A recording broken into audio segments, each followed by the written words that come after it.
Ok? Então, iniciando a aula 8 do curso A Arte como Antropotécnica, né? Então, cumprimentar todos de novo, né? Boa noite. Vou passar já para o slide, para a gente não perder mais tempo. E aí, no final, a gente abre para o debate e para falar um pouco aí sobre a proposta da exposição e eventuais dúvidas, né, sobre as atividades.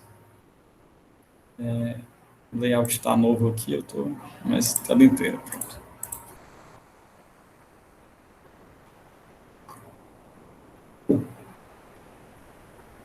Ok, pronto. Esse aqui é o material, pessoal, vocês estão visualizando. Aqui é o nome da aula, né, de hoje. Se chama Crepúsculo dos Sapiens, né? E o subtítulo é Ou Como Filosofar com Bisturi, né? Eu acho que é o título mais assustador aí desse curso, talvez, não sei. Eu acho o subtítulo mais legal, pessoal, particularmente aí, né? Não que eu não goste dos outros, mas esse subtítulo eu acho bem interessante aí, porque ele assusta, mas ele uma vez compreendido, fica legal, sabe? Então, essa ideia de crepúsculo dos sapiens, né? Claro, um roubo poético aí que eu fiz do Nietzsche. Tem um livro chamado Crepúsculo dos Ídolos, né? Que, por sua vez, é um roubo poético também, né? Que ele pegou do Richard Wagner, né? Que foi por muito tempo amigo dele, depois virou um antípoda, né? Que tem o Wagner tinha essa expressão, né? Crepúsculo dos deuses, né? E aí eu estou brincando aqui, né? Visto que já foi, pelo menos no plano teórico, né? Foi consolidada aí, né? A falência desse sistema imunológico chamado Deus, né? A morte de Deus já foi propagada, né? Ainda que tenha as religiões, aqui não é uma discussão teológica. Então, agora seria necessário a gente ver aí o crepúsculo do próprio humano, né? Que também já está evidente, no entanto, a gente ouve pouco comentar isso, né? Assim, de maneira não cínica e não moral, né? Também, numa moralina, numa nostalgia, né? Como se existisse uma natureza humana pura e intocada, né? Então a gente vai passar muito por isso hoje, pessoal. É uma aula assim que como todas, né? Eu considero bem provisória, assim, eu estou tateando ainda, né? Alguns debates aqui, na verdade, tem pouco tempo, assim, apesar de que tem muita literatura já sobre, mas tem pouco tem pouco tempo, né? A discussão nos círculos não acadêmicos, né? Então, vai ser interessante, sabe, ensaiar aqui com vocês sobre isso. Então, o título, né, Crepúsculo. Crepúsculo é o pôr do sol, né, o declínio do sol. E aí, o ser humano, desde muito tempo, tem essa relação, né, o nascer do sol e o pôr do sol, a aurora e o crepúsculo, né? Inclusive, o Nietzsche tem outro livro chamado Aurora. Essas imagens são muito poderosas, pessoal, assim, né? Para as religiões, para as mitologias, foram muito usadas, né? Então, o crepúsculo é uma imagem de declínio, né? É o oposto do nascer do dia, né? Então, ela é uma imagem muitas vezes tomada como triste, né? Até trágica, assim, de acabamento, né? Finda-se o dia, né? Com o pôr do sol. Então, tem toda essa analogia, né? E aí, esse como filosofar com o bisturi, também eu roubei, né, de novo, Nietzsche, sempre onipresente aqui nas aulas, né, porque realmente não consigo pensar sem esse autor, assim, sabe, afetou demais e não tem como. E ele tem lá o Como Filosofar com o Martelo, né, o Nietzsche queria criar uma filosofia bem afirmativa, ele criou em certa medida, mas como ele morreu um pouco jovem, assim, relativamente jovem, né? Ele não conseguiu consolidar esse lado mais afirmativo, né? Ficou parcialmente produzido. Então ele entrou para a história como um filósofo muito crítico, né? Muito destruidor, assim, né? Ele até dizia, não, eu não sou homem, eu sou dinamite, né? E aí ele usa essa imagem do martelo. Então ele entrou muito com esse patos, essa aura, né? De alguém que desconstrói, né? Que destrói os ídolos, as pseudo-verdades, né? Porque nem se falar a verdade já é problemático, né? Aí o bisturi, eu peguei lá de uma aula o cinzel, né? E agora eu estou trazendo o bisturi como um elemento também aqui mais construtivo, né? O bisturi assusta no início, mas se você reparar, o bisturi é um instrumento da medicina, né? Extremamente preciso, né? E que salva vidas, né? Assim, então ele é um instrumento aí usado em procedimentos médicos, né? Cirurgias e tal. Então eu quero pensar esse lado, né? Aqui com vocês, né? E aí tem uma coisa também interessante, né? Que tradicionalmente a filosofia, o pensamento, vamos dizer assim, né, a história do pensamento e a arte tem muito essa relação, né, com a técnica. A filosofia sempre teve problemas, né, com pensar. A filosofia gosta de pensar a metafísica, né, a morte, o tempo, o ser, gosta a angústia, a tristeza, o amor, né, são temas assim sempre a gente poderia chamar de abstratos aqui, né, de uma maneira bem didática, né, mas poderíamos problematizar isso também. Mas quando chega nesse ponto de pensar o efetivo, o mundano, né, a filosofia meio que tira o corpo fora, né, porque acha considera um tema menor, né, quando na verdade é uma bobagem, né. Então assim são poucos os pensadoras que se atrevem a pensar o mundo tal como ele é, assim, o efetivo, né, o mundano, o cotidiano, né. Então, como pensar com, de fato, né, com o que a gente tem aqui. Então, pensar com a técnica, né? Como pensar no mundo considerando o smartphone, considerando o TikTok, considerando o Instagram, considerando o WhatsApp, né? Considerando essas coisas que a gente muitas vezes não trata, né, em discussões assim, né, ditas intelectuais, filosóficas, existenciais, né? Sendo que isso está moldando, está afetando diretamente, pessoal, muito mais do que qualquer outro tema, ou temas que são escapismos, né? São temas que não dizem muito, né? Do nosso dia a dia. Então, pensar como filosofar, né? Com bisturi, com esses instrumentos, né? A gente sempre quer filosofar com outro tipo de ferramenta, né? Até muletas metafísicas. A gente não quer pensar com o que está aqui, né? Então, essa é a ideia da aula, né? Pensar com esse pouco que a gente tem, né? Essas próteses que a gente tem, com as ferramentas que a gente tem. Né? Então, começar aqui hoje é muito Nietzsche mesmo assim. Começar. Difícil, pessoal. Eu até pretendia começar com a citação seguinte, mas eu voltei aqui e botei o Zaratustra.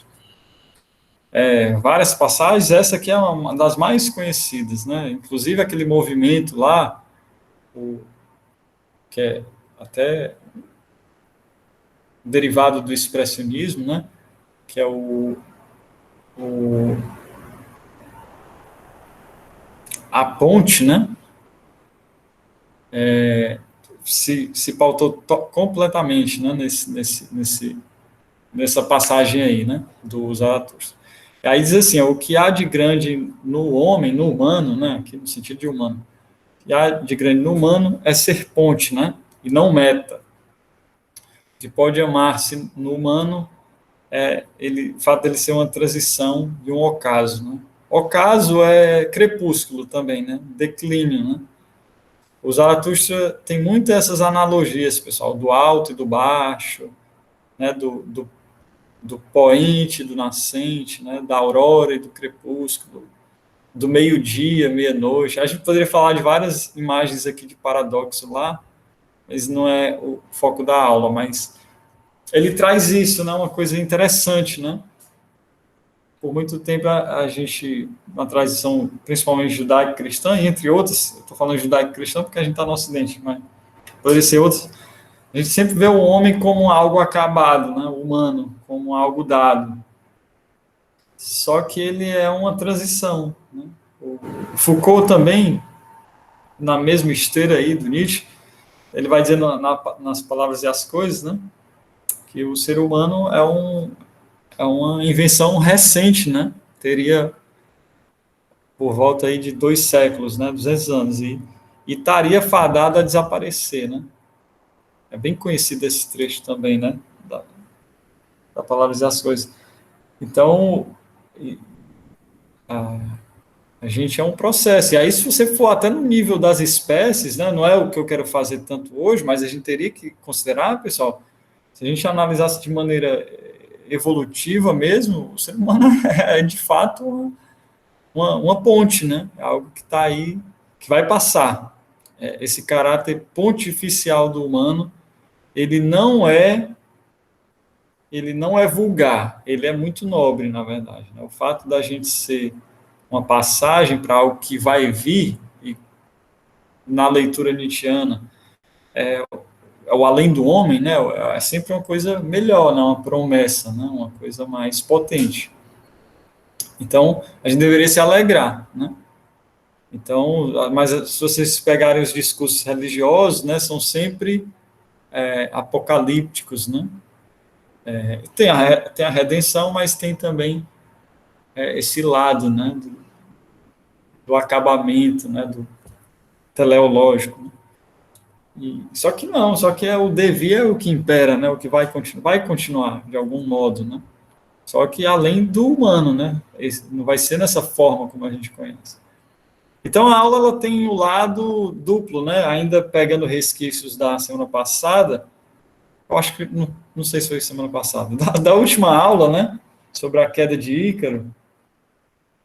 A gente aqui está dando continuidade, né, pessoal? Sem tentar fazer só uma comprar uma leitura, um partido, né? É tentar ver os dois lados. Esse aqui, esse crepúsculo, ele é um fim, mas como todo fim, ele também aponta para o novo começo, assim, né? Parece até frase batida, mas isso é, é, é escondido, né, por algumas leituras aí, principalmente teológicas. Né? Então a gente teria que pensar de fato, radicalmente isso, né? O fim, né? O fim de uma tecnologia é o começo de outra, né? A morte de um deus, né? Ela implica o nascimento de outros deuses, né? E por aí vai. Então tem esse caráter aí, a aula, ela é sempre ambivalente.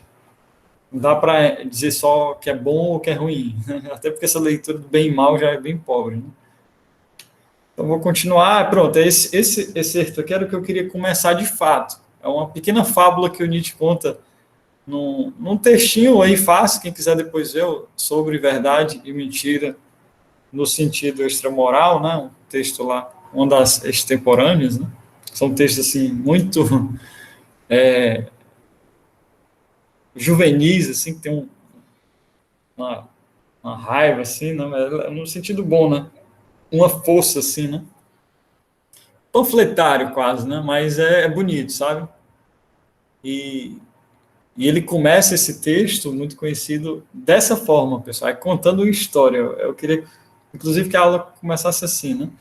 Ele diz assim: em algum remoto recanto do universo havia uma vez um astro, né? No qual animais astuciosos inventaram o conhecimento. Foi o minuto mais audacioso e hipócrita da história universal. Mas foi apenas um minuto. Após alguns respiros da natureza, o astro congelou-se e os astuciosos animais tiveram de morrer. Né? É óbvio que vocês sabem que ele está falando aí da Terra, né, e dos seus moradores aí, o ser humano, né? Isso é uma pequena anedota, assim, é fábula, né? Uma fábula. Sempre o Nietzsche, né, colocando tudo em perspectiva, né, pessoal? E aqui tem uma questão também que a gente já vem trabalhando, que é a macrohistória, né? A visão macrohistória. Você pensar não de maneira localizada, né, as intrigas, os micro problemas, assim, né, mas pensar tudo numa ótica cósmica quase, né? Você sair da chave do humano, né? Pensar para além do humano, né? O Nietzsche ele faz isso muitas vezes, né? Longas durações, né, pessoal? O próprio Eterno Retorno é isso, e vários outros, o Além do Homem. Então, o Nietzsche é um cosmólogo, assim, para alguns, né? Eu sei que também vou entrar nisso aqui, não. Mas é bonito, né, isso? Então, em algum lugar do universo, ou seja, um universo gigantesco, havia um astro, né? Um astro no meio de bilhões, né, de astros, como provado já aí pela ciência, e que alguns animais, né, ele animaliza mesmo, né? Só que animais astuciosos, inteligentes, né, inventaram conhecimento. Mas esse foi o minuto mais audacioso, mas também o minuto mais mentiroso, assim, mais falso, né, dessa nossa história. E porque ele passa, né? E aí esse astro um dia congela, né? E esses animais morrem, né? E até se a gente fosse falar aqui na astrofísica, né? Já tem estudos, né? Que o Sol vai apagar uma hora aí. Vai demorar, né? Mas um dia vai apagar. Então, o nosso fim, pessoal, ele está para além de qualquer teleologia, sabe? Qualquer discurso religioso, de qualquer profecia catastrofista, né? Assim, tem a ver com um dado mesmo cosmológico. Tudo passa, né? Tudo está em devir, né? E, então é interessante colocar assim, né? Muitas vezes. Não pensar isso todo dia, né? Que você fica deprimido, mas de vez em quando, né? Porque isso dá uma situada, né? Você se situa melhor assim na história. Você fica mais, você entende o seu lugar, né? Acho que tem a ver isso aqui a aula, né? Tem um termo que ele usa muito que na verdade é das tragédias. A gente estudou muito, né? Ele era muito associado a essa ideia do pensamento trágico, né? E aí ele usa várias vezes, né? O incipit tragoedia, né? Que é comece a tragédia. Então, o crepúsculo ele é o começo, né? Então, pegando um pouco aí, né? A queda de Ícaro, agora pegando esse crepúsculo do Sapien, né? E claro, não só para trazer uma, uma mensagem negativa, pelo contrário, né? É uma boa nova, né? Tem essa questão, né? O Nietzsche via, inclusive, o Zaratustra como um quinto evangelho, pessoal. Não sei se vocês já ouviram. Ele mesmo classificou assim, né? O Zaratustra é o quinto evangelho. Então, o Zaratustra está trazendo uma boa nova. Ele, apesar de falar algumas coisas, assim, que assustam, né? O fim do homem, né? O além do homem, o último homem, humano, a morte de Deus, outras coisas, mas ele está trazendo uma mensagem para mundos que virão, né? Então, o começo da tragédia é o começo também de uma nova campo, né, de possibilidade. Mais uns aí, fragmentos póstumos aqui. Depois vai entrar a imagem, pessoal. Depois vai entrar a arte mais pura. É porque eu queria trazer essa bagagem aí teórica para a gente se preparar, né, para as imagens que são fortes.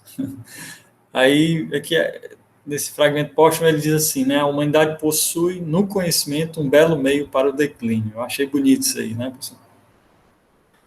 Então, a gente já falou isso também quando tocou na questão da mobilização, né, da cinética humana, né, pessoal? Então, essa busca pelo conhecimento, ela é paradoxal, né? Porque esse mesmo conhecimento que dá as condições de sobrevivência, né, do ser humano lá atrás, desde as cavernas. Ao mesmo tempo, ela cria condições para o próprio declínio, a própria ruína, né? Aquilo que dignifica, que melhora, é também aquilo que começa a colocar o ser humano em xeque também. Isso é muito curioso, né?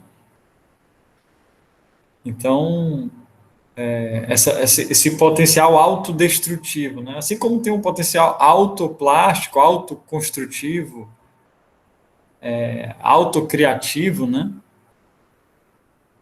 Tem esse potencial, esse outro lado, né? Que é autodestrutivo, né? E um está intimamente ligado ao outro, né? Então, quando a gente olha aqui o cogumelo atômico, a gente acha uma coisa tão estranha, né? Mas é o suprassumo do humano, assim, do nosso conhecimento, né?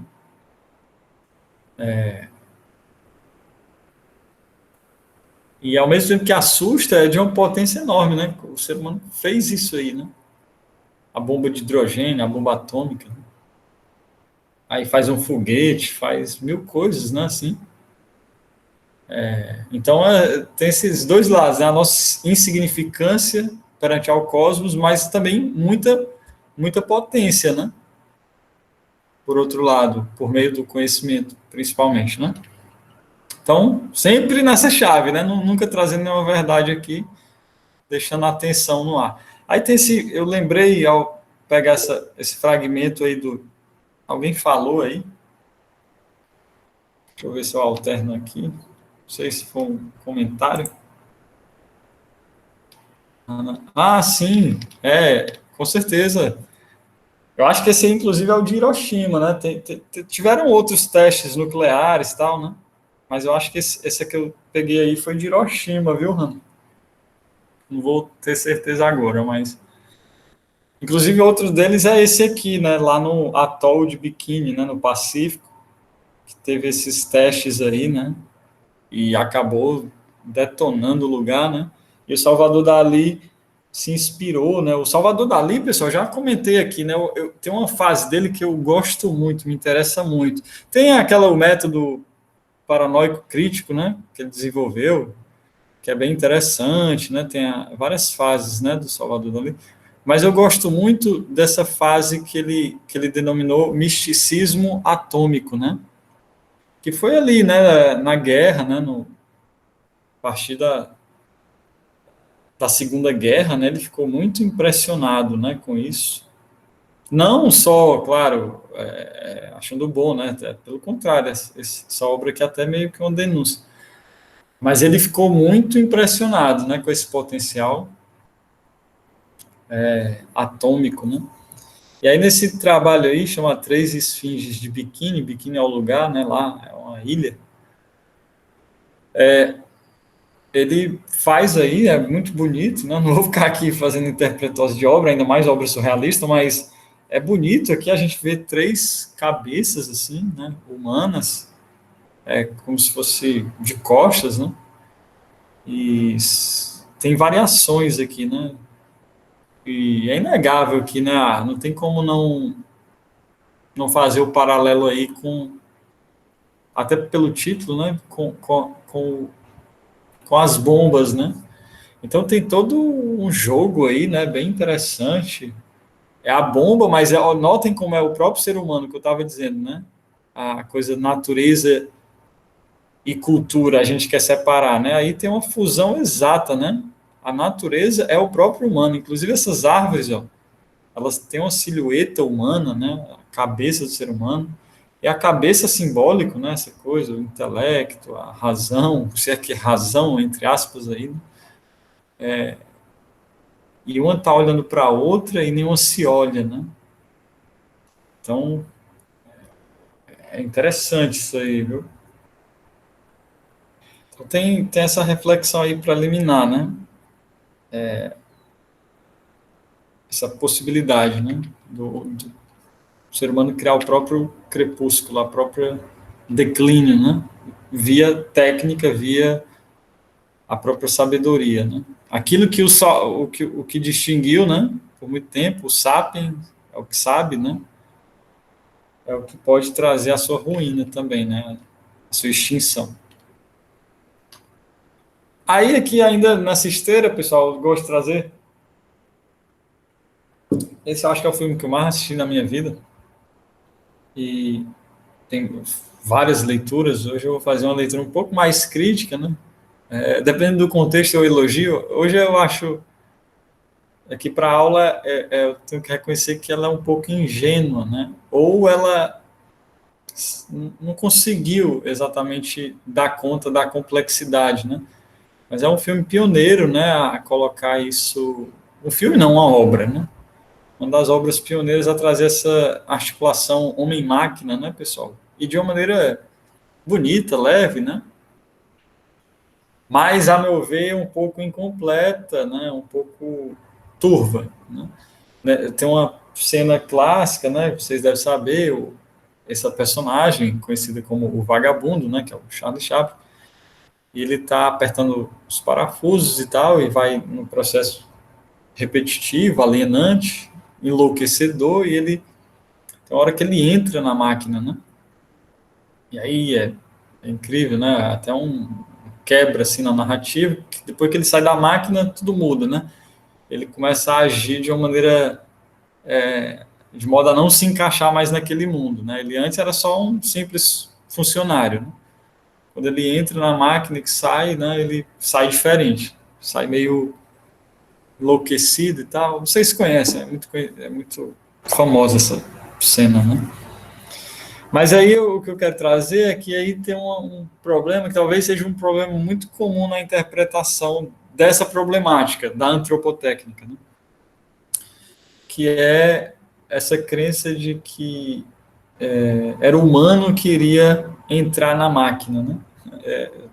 Tô forçando, é uma leitura minha, tá bom, pessoal? É artístico também, mas só para me fazer entender, assim, né? A linha de raciocínio. Então, para o Chaplin aí, e para os budistas, e por uma época, né? Isso tem a ver com época, né? Até porque muitas das tecnologias que existem hoje não eram sequer imaginadas, né? Sequer, mesmo na mente mais, né, genial, fictícia, assim, né? Dos ficcionistas, não daria para prever algumas coisas, né? E aí eu trago outra imagem para responder ou para complementar. Não é que o Chaplin errou, né? Por um lado, a gente entrou também, né? Principalmente no virtual, a gente também teve essa migração, né? Mas eu acho que é incompleto, não é que é equivocado, é só incompleto. Que aí eu trago aqui uma obra do Geiger, né? Eu acho que eu pronunciei assim, né? É suíço. Adoro esse artista, assim, desde adolescente. Ele, ele tem um trabalho, pessoal, assim, plástico, já morreu, né? Morreu em 2014. E ele é um artista, assim, multimídia, né? Mas ele mais conhecido pela sua pintura, né? Até a aerografia, né? A especialidade dele. E, e ele criou um verdadeiro estilo, né? Que hoje é até copiado, replicado aí no cinema, na moda, em vários, na tatuagem, no mobiliário, em várias áreas, né? E é um estilo chamado biomecânico, né? Bio, vida, mecânico, né? Máquina, né? Então ele, de uma chave muito menos otimista, assim, muito menos alegre e leve, né? Que o Chaplin é bem belo, assim, bem suave, né? O Geiger, ele já vai numa pegada mais violenta, assim, né? É bem denso, inclusive, não recomendo aí para quem for mais sensível, assim, né? Ele tem uma coisa com ocultismo e tal, aí eu nem gosto dessa parte, né? Acho mais bobo, assim, né? O que eu quero trazer é esse aspecto que ele pensou, assim, pessoal, ali já no século XX, essa relação visceral, né? Do ser humano com as máquinas, né? Assim, e aí, no caso, é uma coisa invertida, é a máquina que vai entrando no humano, não é o humano que simplesmente cai lá nas engrenagens, né? Quase que um acidente, né, do Chaplin. Não, aqui o ser humano ele se integra, né? Ele se acopla, e aí é isso, é um sistema relativamente estável, né? Assim, simbiótico, né? Aí eu acho legal isso aí. Então, é dois lados da mesma moeda, um não anula o outro, só para a gente trazer. Então, tem essa questão, né? Então, até a outras, acho que a citação aqui, aí é o mantra que eu venho cantando aqui toda a aula, né, pessoal? Mas dizendo por várias formas, através de vários textos e fragmentos, para dizer a mesma história, né? Que é essa aí, ó, dividem os entes em subjetivo e objetivo e colocam a alma, o eu e o humano de um lado, e a coisa, o mecânico e o desumano do outro. No curso da iluminação tecnológica, da compreensão, né, da tecnologia, verifica-se que essa divisão é insustentável, né? Então, eu já falei isso aqui de várias formas, com vários autores, né, autoras, mas é necessário toda a aula trazer, pessoal. Na verdade, essas aulas aqui, elas não têm nenhuma progressão, né? Eu já disse isso, tirando a primeira aula, que é uma introdução, tanto faz a ordem, né? É o que eu digo, são 10 variações do mesmo tema. Então a gente está batendo sempre nessa mesma tecla, só vendo às vezes de ângulos diferentes. Hora mais partidário para uma leitura, hora mais otimista, hora mais pessimista, né? Mais tecnofóbico, mais tecnófilo, né? Então é uma suspensão de juízo, né? Essa é a tentativa, é o perspectivismo, né? Que o Nietzsche tanto prezava, né, pessoal? E outros autores, né? A fenomenologia faz muito isso, né? Você tenta analisar o fenômeno sem julgar, vamos tentar julgar o mínimo possível, né? Então, é a primeira forma, né, de se aproximar verdadeiramente de algo, né? Você suspende um pouco o juízo, né, suas crenças, preconceitos, etc. E aí vai tentando observar todos os ângulos possíveis, né? Usando os repertórios mais diversos, né? Então, essa é a ideia. Estou tentando, com vocês aqui, a gente ter o máximo de pontos de vista, né, sobre esse tema, chamado aqui antropotécnica, mas que a gente já viu que tem vários termos, né? Então é isso, essa discussão de novo, essa relação orgânico e inorgânico, natureza e cultura, homem, máquina, né, natural, artificial, né, que na verdade, esses dualismos, eles só atrapalham, né? Sem contar que são falsos, né? Assim, tem essa, a gente já falou. Pensar para além do dualismo, né? Então, essa é a ideia, né? Então, tem umas sessões aí. Nossa, o tempo está voando demais. Como filosofar com bisturi, né? Essa é a sessão.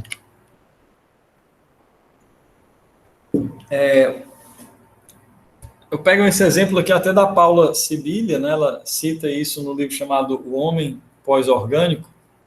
Eu já falei desse livro, já indiquei, não foi, pessoal? Não sei onde é que está. Está aqui. Acho que vale a pena mostrar. É muito bom esse livro, muito bom. Já tem uns 20 anos já, mas é incrível, sabe? E a Paula Sibilha, assim como a gente já usou o show do Eu aqui também, né? E ela traz esse exemplo fantástico, assim, né? Ela está falando sobre isso, né? Será que existe um ser humano puro, né? Pensado fora da técnica, né? Será que isso já existiu? E aí uma polêmica ilustrativa foi em 2001, né? Essa Miss Brasil aí, ela soube-se que ela tinha passado por 19 cirurgias, né? Então ela ganhou esse título, né? Miss Brasil, ou seja, a mulher mais bonita do Brasil, entre aspas aí. Só que ela, assim, tinha pouco de coisas originais nela, né? Naturais, assim, né? Ela foi se moldando, né? Isso é a escultura de si do século XXI, de fato, né? O Plotino falava de escultura de si, pessoal, ele estava falando do espírito. Hoje não, a escultura de si ela é carnal mesmo, ela é visceral, né? Então, essa moça ela se moldou a si mesma com a ajuda da biotecnologia, né? Da medicina, né? Da estética, da protética, né? E por aí vai. Então, silicone, né? Esse é só o exemplo que a Paula cita, né? Mas poderíamos trazer vários outros, né, pessoal? E aí, poderíamos falar, a gente já falou aqui hoje tem os filtros, né? O Photoshop, como pensar, como filosofar com o Photoshop, né? A gente teria que ter essa sessão aqui, né? Como filosofar com o filtro do Instagram, né? Então, essa é a questão. Né? Então, é curioso, né, esse debate, mas eu noto que de lá para cá, pessoal, se normalizou muito, né? Hoje, sei lá, no passado, talvez um silicone era, assim, né, bem chocante. Hoje, eu acho, pelo que eu vi, né? Eu estava lá em 2001, eu era criança, mas vi isso acontecendo. E hoje é quase que comum, né? Hoje, assim, eu até passei por uma situação, assim, bem interessante. Hoje a questão de inseminação artificial, né? No passado era pauta religiosa, ainda é, né? Eu acho. Mas hoje você se fala numa mesa de um restaurante sem nenhum problema, né? Sobre inseminação artificial. E a pessoa católica, evangélica, evangélico menos. Mas as pessoas falam disso, assim, na maior tranquilidade do mundo, né? Fazer um procedimento, botox, sei lá o que, né? Então, trazer esse tensionamento aí, né? Interessante. De novo, né, invadindo o corpo, né? A técnica está entrando, né?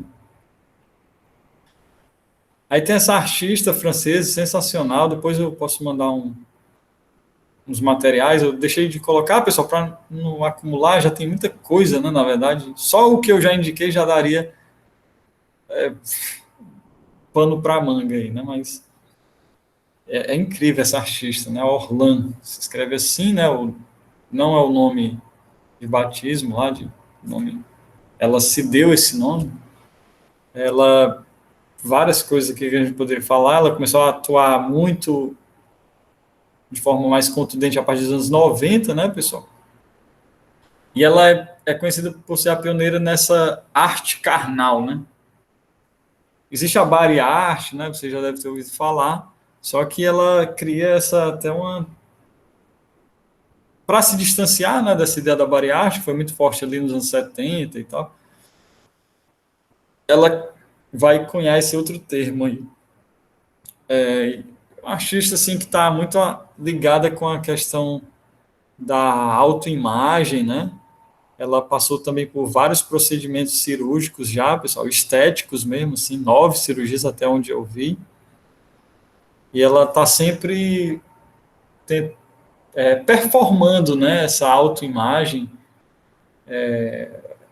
E aí é uma chave meio também ambivalente, né, de crítica a um certo estereótipo, né, um padrão de beleza, mas também de uma liberdade, né, de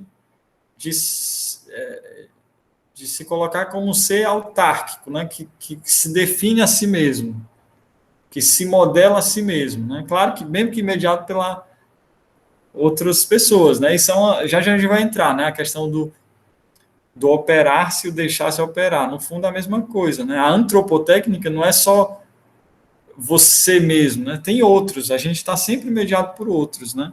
Isso já é um problema, né? Essa questão do outro já é um engodo, né? Que, na verdade, sempre já é o outro, né? É sempre relacional tudo, né? Eu posso estar lendo um livro, já é um outro, né? Então, eu mesmo já sou um outro, né? Geneticamente, eu sou fruto do DNA da minha mãe e do meu pai, né? Então, e fora toda a cadeia ancestral aí. Então, a gente já é relacional, já é um outro. Então, tem esse debate aí é meio besta. Mas a gente vai voltar daqui a pouco. Mas a Orlando ela trabalha nessa chave, tá bom, pessoal? Então, bem conhecido, né? Ela fez esses procedimentos. Então, ela, por exemplo, uma cirurgia, ela quis deixar a testa dela semelhante à Mona Lisa, né? Noutra, ela fez o queixo dela, os cirurgiões plásticos se basearam no queixo da Vênus, do Botticelli, e por aí vai, né? Então ela vai se modelando, né? Isso é a escultura de si mesmo, né? Hoje, no sentido roots aqui. Então ela vai se modelando, né? Como ela quer, né? Isso é muito forte, assim, né? Não quero ficar aqui julgando e tal, mas é uma poética muito poderosa, assim, né? Antes de qualquer questão, né? Assim. E aí tem esse trabalho, essa série gigantesca, né, que está ligado à vida dela, né? Não é um quadro que você pinta e expõe ali e está pronto. Não, é a estética da existência mesmo aqui, né? A vida dela como uma obra de arte. Então, isso leva um tempo, né? Começou nos anos 90 até hoje ela ainda imagina, né, esses procedimentos. Ela está numa outra série aí agora com retratos, né, autorretratos, assim. Eu poderia ter usado ela lá no, quando falou da breve história do autorretrato, mas é tanta coisa, né? Fica a dica, pessoal, vejam o trabalho da Orlan, é incrível. Inclusive, no site dela tem esse manifesto, né, o manifesto da arte carnal. Eu trouxe aqui a tradução do Google, tá bom, pessoal? Mas eu queria compartilhar com vocês, isso é muito bonito. Ela diz assim, ó, ao contrário da arte corporal, bariarte, a arte carnal não concebe a dor como um redentor ou como uma fonte de purificação. Isso era muito comum, certo, pessoal, na bariarte? Essa ideia, né, de sei lá, pegar a Marina Abramovic, né, que é sensacional, a performer, sabe, sei lá, a maior da história, né? E ela tem muito essa relação de dor e prazer, né, essa fronteira, não vou entrar em detalhes, mas isso é datado, muito dos anos 70, né? Há questões do corpo e tal. A Orlan está indo um pouco além, assim. Não é contradizendo totalmente, mas ela quer explorar outros componentes dessa, desse suporte, né, que é o corpo. Ela diz assim, a arte carnal não está interessada no resultado da cirurgia plástica, né? Mas no processo da cirurgia, no espetáculo, no discurso do corpo modificado que se tornou lugar de debate público, né? Então, isso é muito curioso, né, pessoal? Ela não quer só chegar no resultado, mas o próprio processo lá, as cirurgias, então ela tem até as imagens, tem várias, aqui eu trouxe só essa, não sei se tem outra, mas toda a cirurgia dela, pessoal, vira um espetáculo, assim, né? Ela acha que aquilo, a luz, né, do centro cirúrgico, aquela estética, né, da equipe médica, toda aquela ritualística, né, os procedimentos, tudo é muito cênico, né, tudo é muito artístico mesmo. Então ela vê como uma cena, né, uma mise-en-scène, assim, né? Então ela vai, aí ela extrapola um pouco, né? Então ela bota figurino, cria figurinos especialmente para cada procedimento.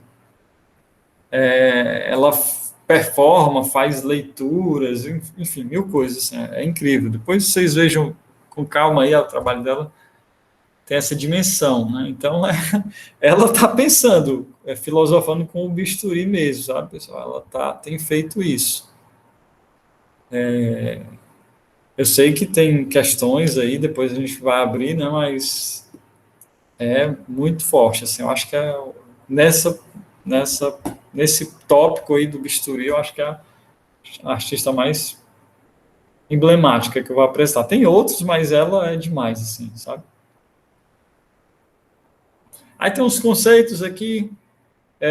O Sloterdijk, ele tem pensado muito isso, né? Naquele O Homem Operável, né? Que eu já trabalhei com vocês. Eu tenho que passar, pessoal. Tá nesse livrinho aqui chamado Transhumanismo. São vários artigos. Tem o artigo do Sloterdijk, que é sobre o homem operável, né? Então ele está falando da tecnologia gênica, né? Essa coisa ele até entrou na história, sim, no hall midiático, por conta da polêmica dele, né, sobre a questão da eugenia e tal, o Sloterdijk não tem nenhum problema em tocar nesse ponto, pelo contrário, ele é um dos poucos que está nesse front, né, pensando isso seriamente, né, tem nada a ver com nazismo, né, isso é uma besteira, né, até porque, como ele diz, né, depois a gente pode abrir, eu vou trazer isso na próxima aula, mas ele diz que, na verdade, a eugenia não é um tema nazista, é um tema fascista, né, e ele prova isso, né, historicamente, né, o nazismo, eles estavam investindo na eutanásia, né, na destruição, na morte, né, vide aí as câmaras de gás e tudo mais. A pauta eugênica, ela é de esquerda. É muito polêmico, pessoal, mas isso é fato, é historicizado, mais de um livro ele trata disso, mais de um texto, tá bom? Eu posso citar 3 aqui só de cabeça, e tem toda a literatura, inclusive o termo antropotécnica aparece na enciclopédia soviética, né? Eu já falei isso aqui. Esse termo antropotécnica, ele é de esquerda, é uma pauta de esquerda, eu fico até lisonjeado aqui, acho até bom. Então, ele tem toda essa discussão, né? Inclusive no Tens de Mudar de Vida, tem lá essa questão do deixar-se operar, o auto-operar-se, né? Isso é muito importante. No Esferas 3, ele traz essa imagem aqui. Isso aqui, quem não sabe, é um médico russo, né? Numa expedição nossa, não vou lembrar onde que foi, mas num lugar muito frio, assim, pessoal. Se alguém no Ártico, não sei. Ele começou a sentir dores lá, né? E não tinha equipe, né? Ele teve que se operar, né?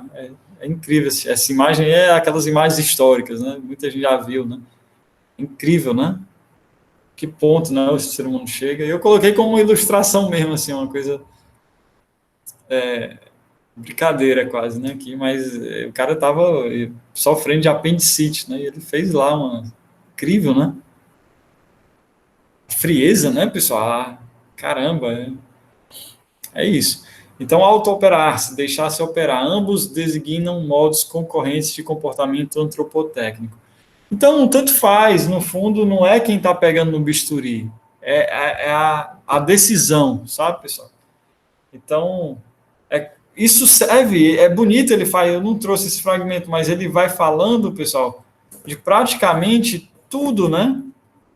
É que nem educar, né? A gente se deixa educar. Eu vou para a escola, é uma relação, não é só passivo, não é só.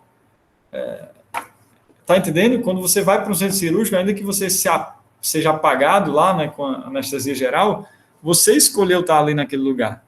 A Orlan, ela deixou se operar, mas ali tem uma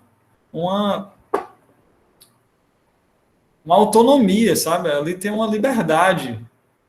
É a questão da técnica de novo, né? Eu não estou só sendo refém dos algoritmos ou de uma indústria, eu também sou essa indústria, eu também sou algoritmo, eu também sou máquina.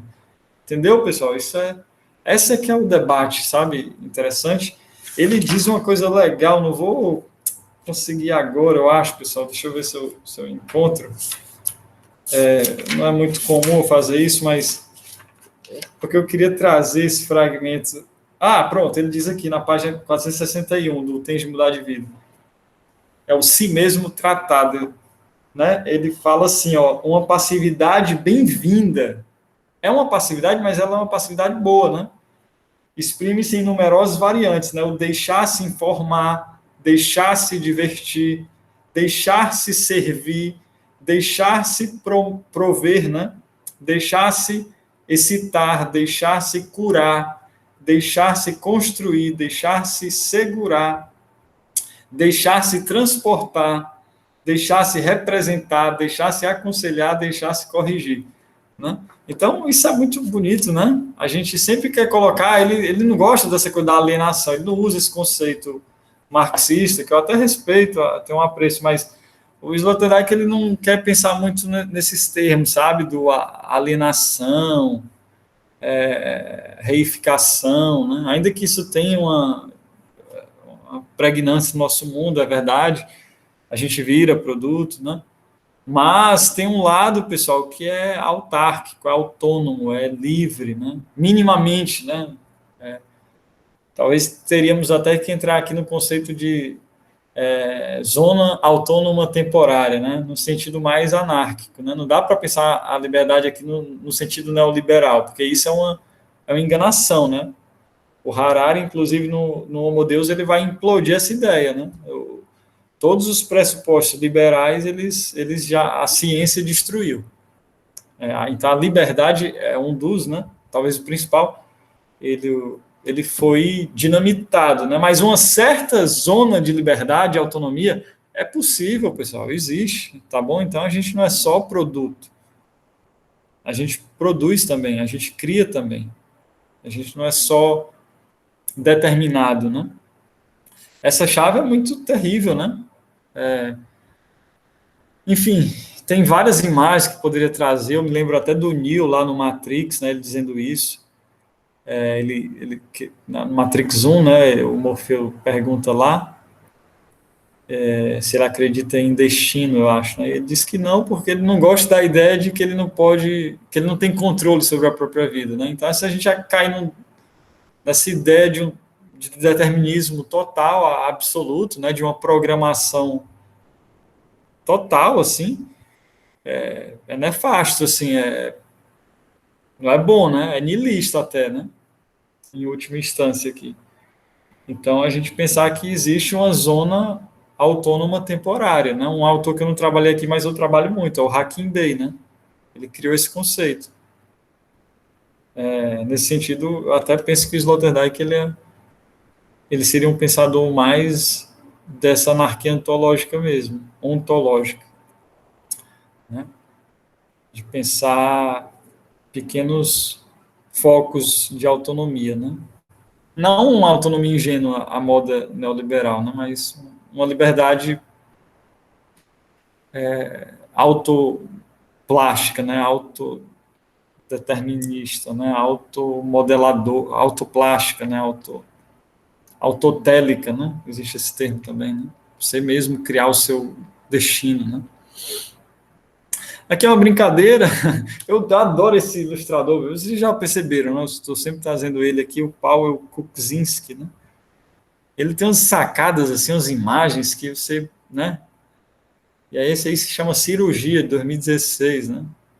E eu achei legal, né? O cara tá operando aí o smartphone, né?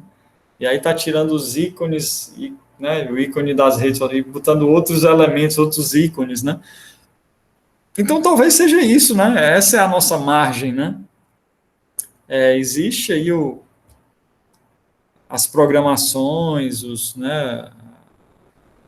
Sei lá, o supermercado tem lá, né? Os produtos, mas você tem a liberdade mínima de escolher. Eu sei que já foi pré-estabelecido, né? Mas existe minimamente, né? Talvez é o que o Flusser tanto defenda, né? A subversão dos aparelhos, né? Então, assim, eu acho bem delicado isso aí. Depois eu vou trazer o Flusser melhor, pessoal, né? Wilhelm Flusser é muito importante aqui, mas o Wilhelm Flusser acreditava nisso, né? Existe a programação, os programadores, os funcionários, mas existe também essa nossa capacidade, né, de desmontar, desmantelar os aparelhos, né? Subverter por meio de um uso, né, criativo, autoral, né, único. Então, né, eu posso ter o smartphone para... Isso é anedótico, todo mundo já viu também, né? O smartphone ele pode ajudar sei lá, no assalto, né? Pode, por meio do smartphone você pode planejar e executar, dar as coordenadas, né? As informações todas, né? Uma quadrilha pode se articular por meio desse artefato. Mas também um smartphone ele pode, sei lá, uma chamada SOS, ela pode salvar uma vida, né? Um prédio que tem um grande valor, né? Cultural, histórico. Pode registrar, fazer um filme, né? Pode fazer mil coisas, né? Então, é sempre aquela história, né? É um uma auto-operação, né? É o que eu estou tentando chamar de autoplástica lá no exercício, né? A escultura de si, entre aspas, aqui, a brincadeira, né? A gente já falou desse conceito que data de muito tempo, lá os gregos, os romanos já falavam isso, né? Plotino e tal. O Pierre Hadot resgata essa ideia, o Foucault, o último Foucault, ele também trabalha essa ideia de esculpir a própria vida, né? Mas hoje a escultura de si, entre aspas, né? Essa escultura que eu, talvez a lipoescultura, a gente deveria brincar aqui, né, pessoal? A escultura mesmo no sentido cirúrgico. Então tem várias formas, né, hoje de você criar essa escultura. Aqui são algumas, né? Tem várias outras, eu só quis ilustrar, eu nem ia fazer esse diagrama, mas eu acho que é didático, ajuda, né? Então, bioarte, bodybuilding, né, o fisiculturismo, a body modification, né? Tatuagem, milenar nessa tradição, né, pessoal? A arte carnal aí da Orlan, o transhumanismo, o pós-humanismo, a biotecnologia, a engenharia genética, a eugenia, poderia colocar, né? Não que eu estou pregando, cuidado, então, a tecnoarte, né? Mil coisas, né? Toda essa área da estética, né? Estética aqui não no sentido da filosofia, estética mesmo corporal, tá bom? A protética, né? Eu nem coloquei, teria a protética aqui também, né? As próteses. Até tirei uns exemplos da protética, pessoal. Porque é muita coisa. Hoje aqui a aula já está quase 9 horas e. Enfim. Aí trazendo aqui algumas imagens também para ilustrar, né? Então, começando aí por. O Sloterdijk, pessoal, até ele evita esses exemplos. Acredita? Eu tô sendo anti-Sloterdijkiano aqui hoje, um pouquinho. Ele acha até menor, sabe, essa seara aí. Ele reconhece, são antropotécnicas, mas ele coloca assim um pouco de lado, ele não se interessa. A gente como aqui está no território mais artístico-cultural, né? Acho que é interessante, né? Então, porque a tatuagem é uma arte, né? Então, eu acho interessante explorar isso aqui. Então, por exemplo, tem esse rapaz aí, né? Até faleceu. Ele ficou conhecido aí depois, ele até fez clipe com a Lady Gaga, né? Lady Gaga, tem que falar direito, senão. E é incrível, né? Ele tatuou assim 80% do corpo, acho, algo assim. E todo usando essa temática, né? De uma espécie de zumbi, né? Eu achei muito interessante isso, né? Essa muito forte, não? A imagem é uma modificação corporal radical, assim, né? E aí ele coloca, né? Estrutura óssea, o tendão, enfim, o tecido muscular, né, a amostra. Tem também outras temáticas, ele gostava muito de filme de terror e tal. Ele é fissurado, né, uma coisa... E é inevitável, né, pessoal, quando a gente fala de antropotécnica, sempre vem a questão da morte e a imortalidade, né, inevitável. Então, é sempre nessa fronteira, né, a gente está trabalhando. A antropotécnica é isso, né, para ela quer burlar isso, né, mas ela também produz uma memória constante, né, dessa sombra, desse fantasma, né? Posso fazer um breve comentário? Pode, cara. É interessante que esse rapaz, né, ele tem não sei quantas, acho que é mais de 80 insetos pelo corpo também, né? É interessante, né? Ele está representando ali a morte, né? De certa forma, e ao mesmo tempo tá cheio de vida ao redor dele, né? Um processo cheio de vida ali, nessa Perfeito. imagem que ele faz no corpo dele. Sim, sensacional aqui esse símbolo, né, do biohazard, né, perigo biológico, vem no peito, tem muita coisa que é uma obra, né, isso aí é uma obra, pessoal, isso é incrível, sabe, eu levo muito a sério, tenho muito respeito, tá bom, pessoal? Eu até tirei uns exemplos, porque eu sei que, assim, tem umas body modification. Nem sabia, Caio, dessa. Eu fiquei mais nas tatuagens, mas eu sei que ele tem também aí um pouco de body modification, né? Acho que a própria tatuagem entra nessa seara, é um debate aqui, não quero entrar nesses pormenores aí dessas artes, mas é muito potente, né, assim, e é muito antigo isso, né? Não é de hoje, também só uma história da tatuagem seria gigantesca aqui, né, pessoal? Mas é incrível esse trabalho, né, dele.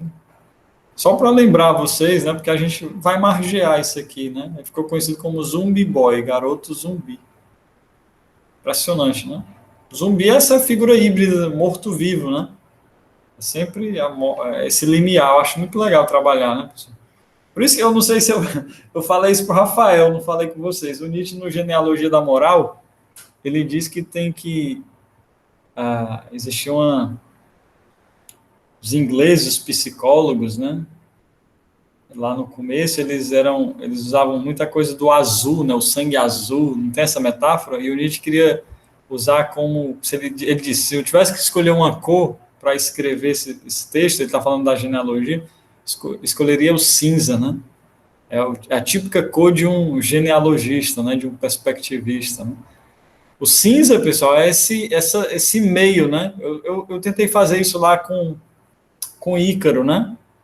O Ícaro, o problema dele é que ele não podia voar nem muito alto, nem muito baixo, né? Ele tinha que ficar ali naquele ponto, né? O cinza é esse ponto, o cinza médio, né? É você criar você caminhar por essa linha tênue, né? O acrobata faz isso também, né? É sempre tem ali o ponto, né?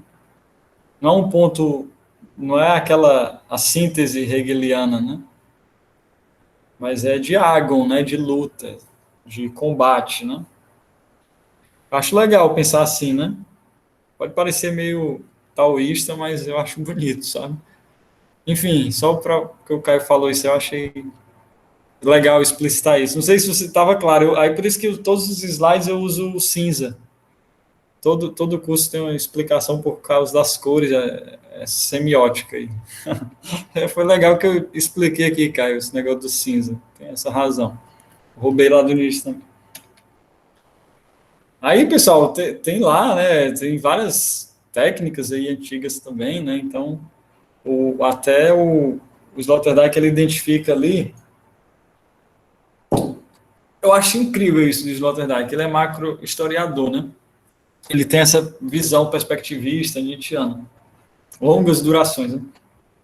E ele diz assim, é um erro dos historiadores pensar no Renascimento como algo exclusivo ali do século XIV, XVI, né? Mais ou menos isso aí, grosso modo. Ele diz que o Renascimento ele dura até, pelo menos até o 20, sabe? Pelo menos. Eu acho que ele ainda está, aí sou eu agora. Eu acho que até hoje ele ainda está rolando, sabe, pessoal? Esse fenômeno artístico, cultural, científico chamado Renascimento, ele ainda está em curso. O Renascimento, todo mundo sabe, né? Aquela retomada dos valores greco-romanos, né? Que a Itália fez, depois a Europa toda teve essa mania, né?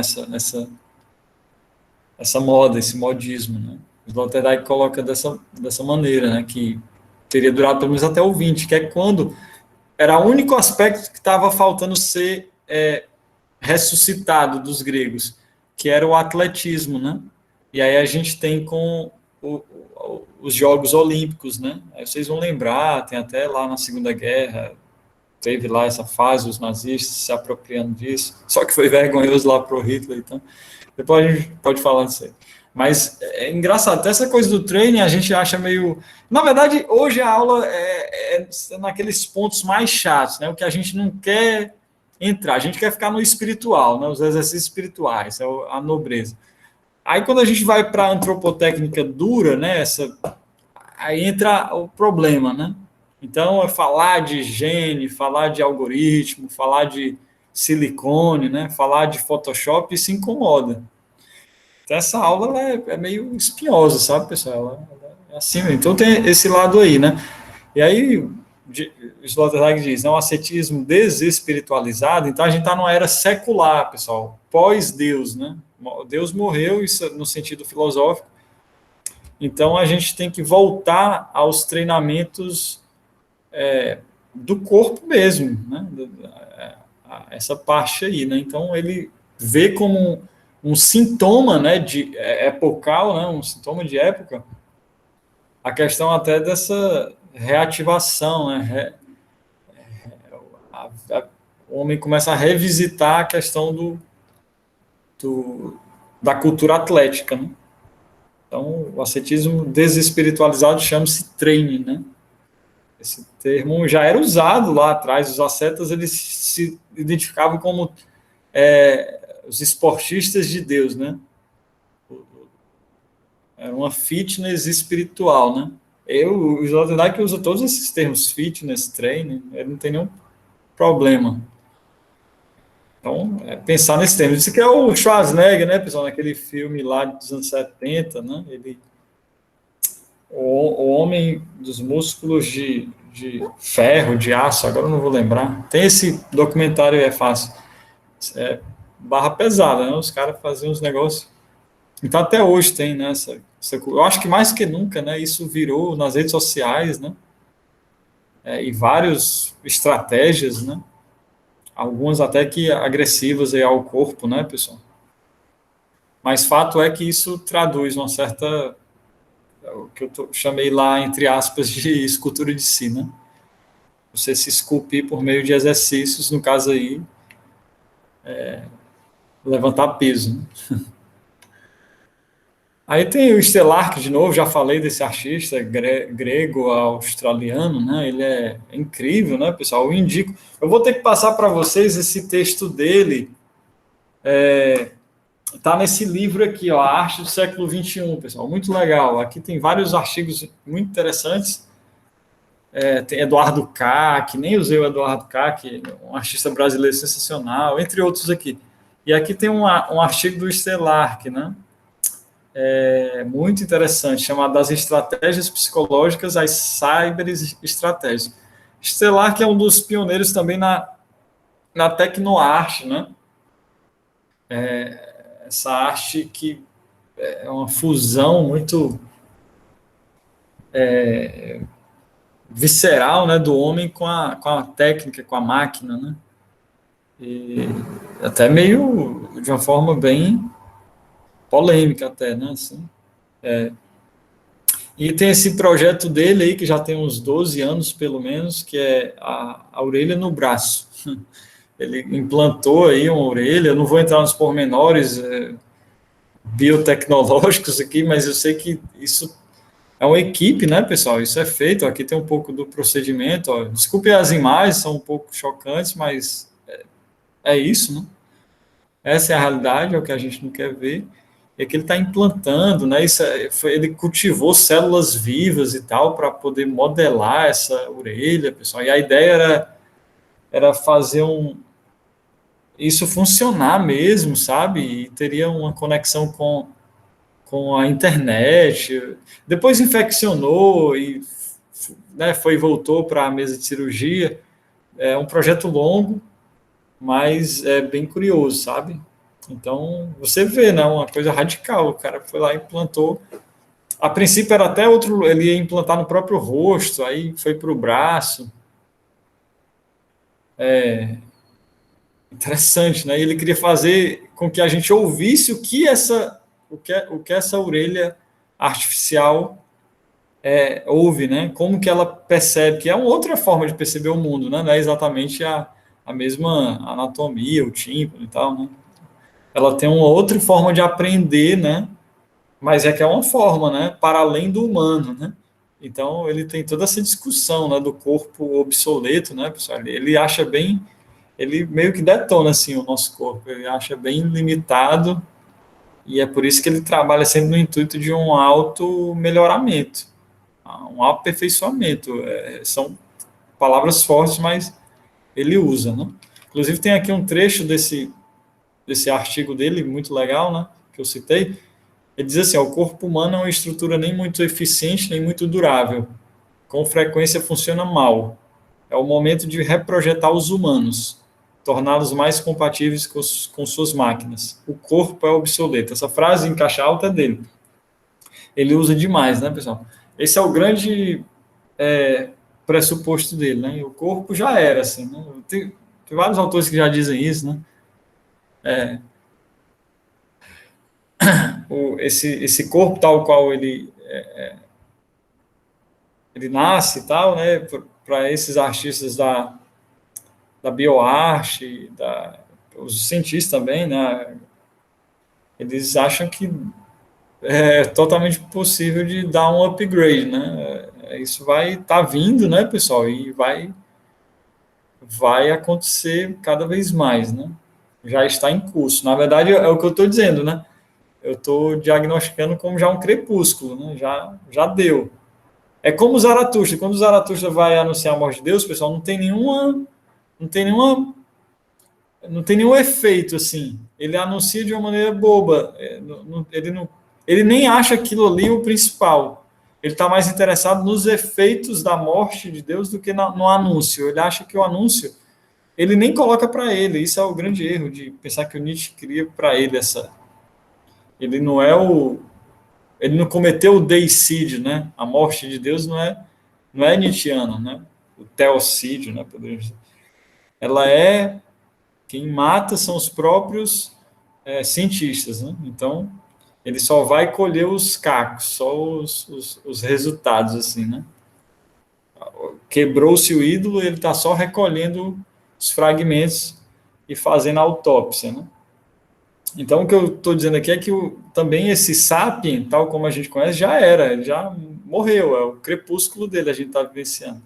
Então, a gente agora tem que pensar para além, né? Não sei se com essas palavras do Estelarque aí, né? Não sei se nessa pegada do atlético, do protético, do estético, não sei. Mas a gente vai ter que se posicionar, de algum modo, né? E eu não tenho solução, não. Só estou descortinando aqui paisagens para a gente pensar junto. E aí tem várias obras aí, né? O próprio Paulo Brusque, que é artista brasileiro, pernambucano, né? Ele tem uma obra vastíssima e já nos anos 70 ele fazia uns experimentos com tecnologias, né, pessoal? Então ele tem esse trabalho que ele refez aqui nos anos 2000, mas é da data aí dos anos 70, chamado Meu Cérebro Desenha Assim, né? Tem o 1 e tem o 2 aí, né? Então ele queria fazer desenhos, pessoal, usando aí essa tecnologia, né? O eletroencefalograma, né? Eu acho que se chama assim. Então aqueles estímulos, né? Aí ele usa eletrodos e tal, toda essa parafernália e vai desenhando. E vocês sabem que cria, né? O nosso coração também cria, né? O eletrocardiograma é um desenho. Então ele está pensando aí o desenho de uma maneira expandida, né? Um desenho em campo expandido. Sensacional, né, pessoal? Então, imaginar isso, né? O nosso cérebro está toda hora criando imagens, desenhando, e a gente não apreende assim, né? É incrível, né? Sei que o Paulo Brusque tá deslocando a fronteira, né? Ele está perspectivando, né? A compreensão, né? Nossa, vamos avançar. Aqui é body modification mesmo, né? Então, piercing, para além, né? Cirurgias diversas, bifurcação da língua e tal. Essa pessoa, né?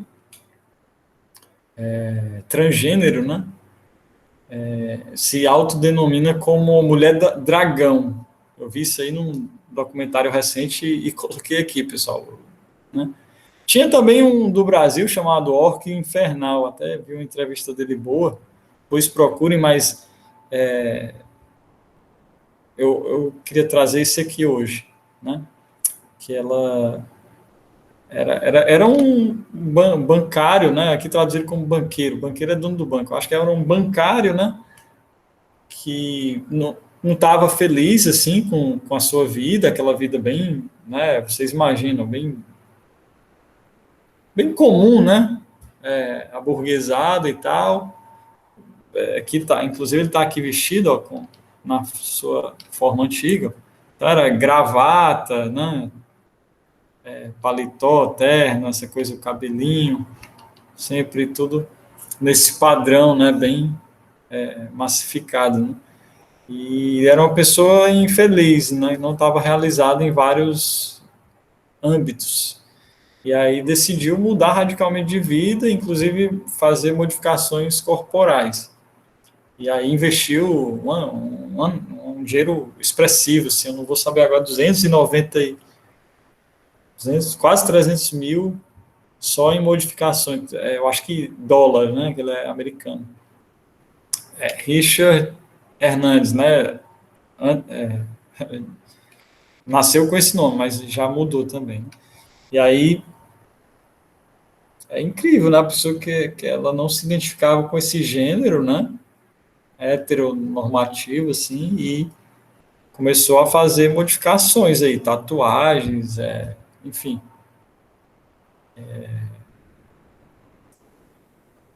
E criou, né, pessoal, fez uma própria escultura de si, né? Então, poderoso, né, isso aí. Tem até uns nomes, assim, eu vi eu vi um que era Eva, Tiamat, Legion, Baphomet, Medusa, né? São vários nomes, mas eu vi esse aqui mais reduzido, né, que é Tiamat, Legion, Medusa, né? São várias figuras mitológicas que ela vai se moldando, né? Fez uma cirurgia aqui também no nariz, né, para ficar mais parecido com um réptil e tal, uma criatura, um dragão. A própria bifurcou aqui a língua, né? Enfim, fez um desenho como se fossem escamas, né? Muito potente, né? Então, imagina essa discussão que eu peguei uma coisa mais radical, mas vamos imaginar só esse debate do trans, né, pessoal, hoje. Isso era inconcebível no passado. Quer dizer que não existia? Claro que sempre existiu, né? O desejo, ele é atemporal, né? Sempre existiu, sempre existirá. Mas a técnica que proporcionou a essas pessoas a se modelarem, né? Assim, então, você nasce, não tá, sei lá, eu nasci, a minha visão não é boa. Então, imagina se não tivesse uma lente, né, um óculos, uma prótese qualquer que seja, né, para dar uma melhoria, seria ruim, né? Então, nesse sentido, a técnica aí, ela tá andando de maneira positiva, né? Tá ajudando a pessoa se encontrar, né? Se determinar, né? Então, esse exemplo eu acho bom também. A body modification é um bom exemplo de antropotécnica. Aí tem mais um debate, como filosofar com anestesia, né? Eu trago isso aqui rapidamente, pessoal, porque o Sloterdijk, ele diz isso aí, não tem de mudar, eu acho muito legal, né? Ele diz assim, se alguma vez existiu uma inovação técnica que merecia a utilização da palavra revolução, foi na reintrodução da anestesia geral, né?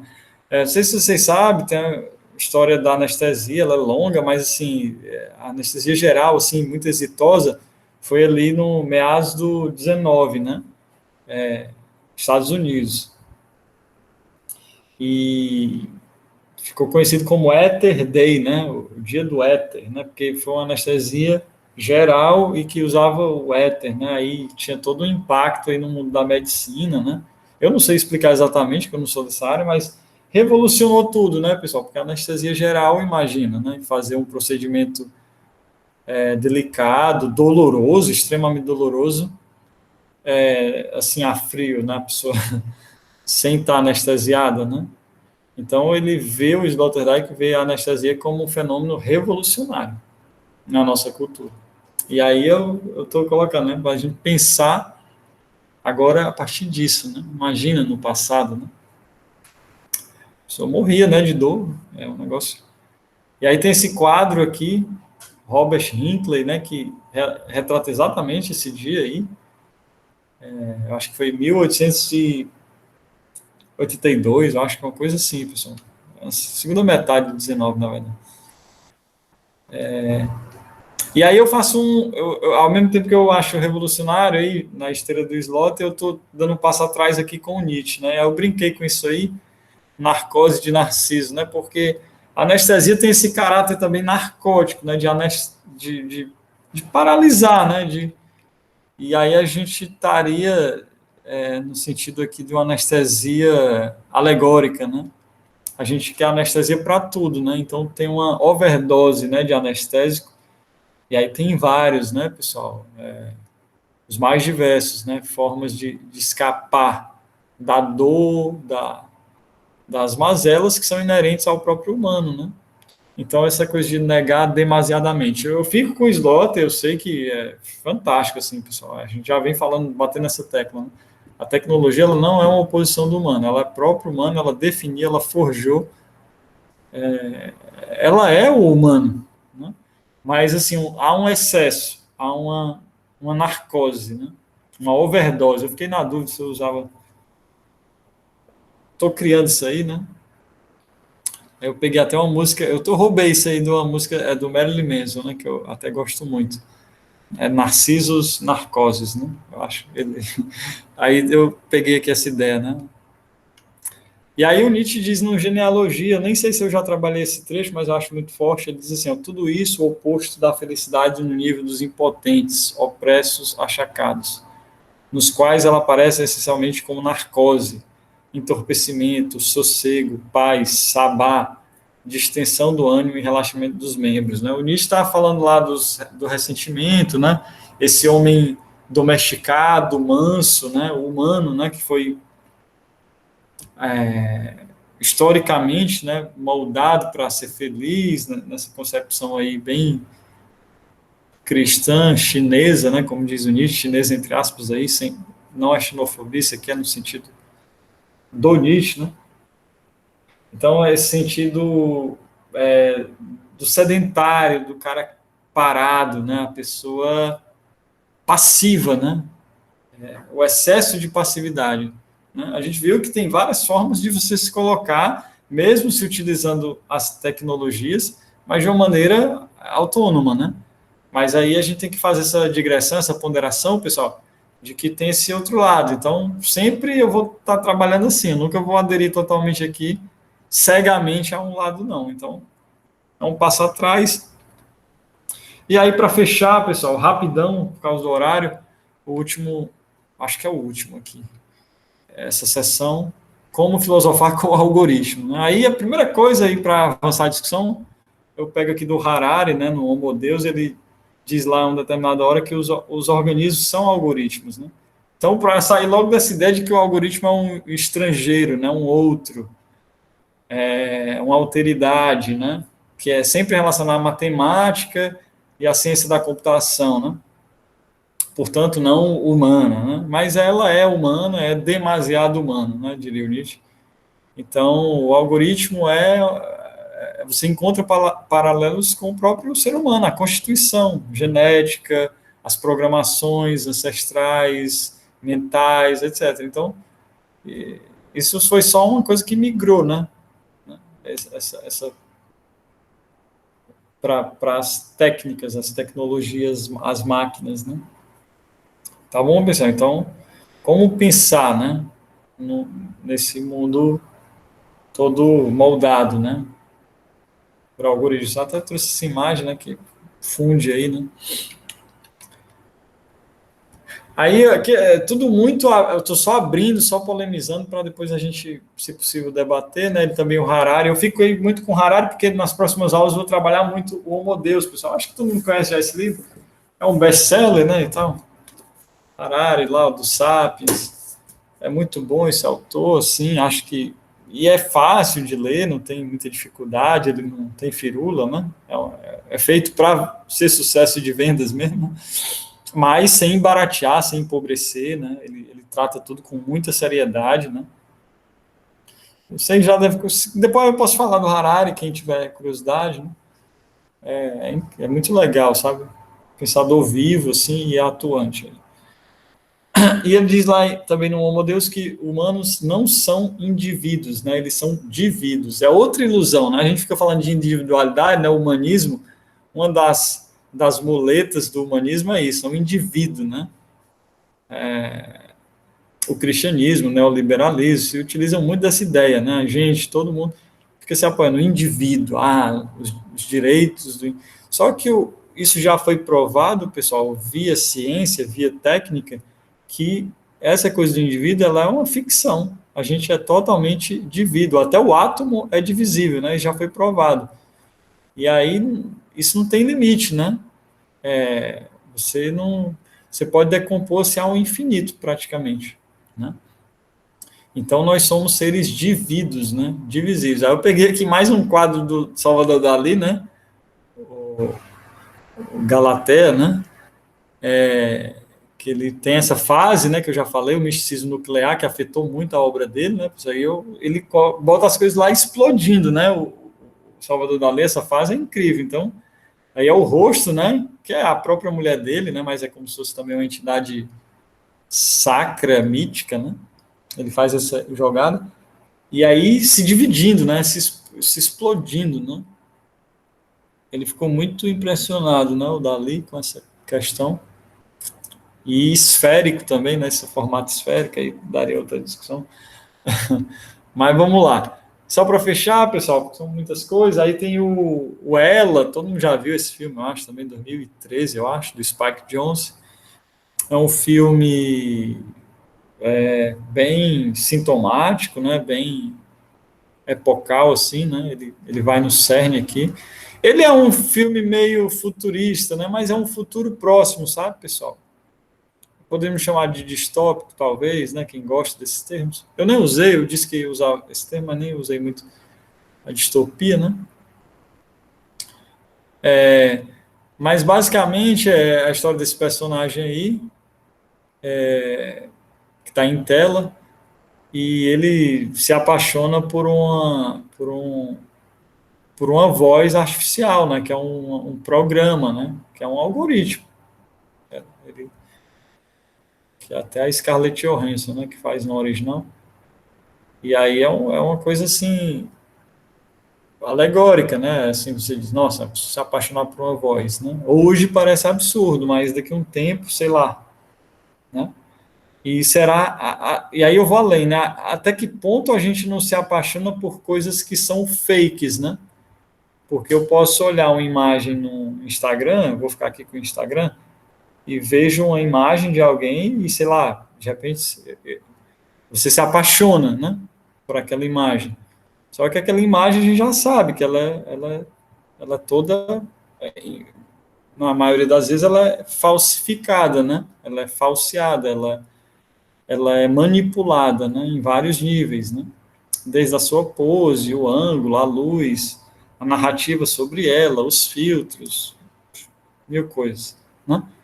Então, até que ponto isso já não é real? Por isso que eu nem estou usando muito o termo distópico, pessoal, porque eu acho que a distopia ela já se realizou também. É a coisa lá, né? Então, o Sapien ele já morreu e a gente já está no pós-orgânico, no pós-humano, no transhumano.